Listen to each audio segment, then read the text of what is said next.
বিসমিল্লাহির রহমানির রহিম। আলহামদুলিল্লাহ,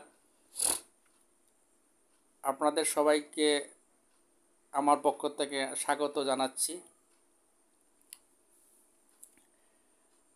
আমি আপনাদেরকে বলতে চাচ্ছি, আপনারা টাকার পিছনে ঘুরবেন না, টাকার পিছনে ছুটবেন না। টাকার পিছনে ছুটে কোনো লাভ নেই। বরঞ্চ আপনি যে বিষয়ে এক্সপার্ট, যে বিষয়ে ভালো জানেন, যে সার্ভিস দিতে জানেন, যে সেবা দিতে জানেন, যে কর্ম পারেন, সেটার পিছনে মনোযোগী হন এবং সেটাতে সময় দেন।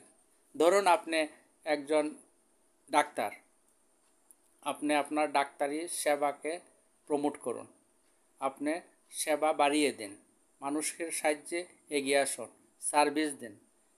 তখন দেখবেন সবাই আপনাকে খুঁজবে এবং আপনাকে সবাই প্রয়োজনীয় মনে করবে। যখন আপনার প্রয়োজন পড়বে তখন অবশ্যই আপনাকে তারা টাকা দেবে। এই জন্য আমি বলতে চাচ্ছি, প্রত্যেকের অবস্থান থেকে যে যার কর্ম করেন এবং কর্মের প্রতি মনোযোগ হন, দেখবেন টাকা আপনার পিছনে ছুটছে।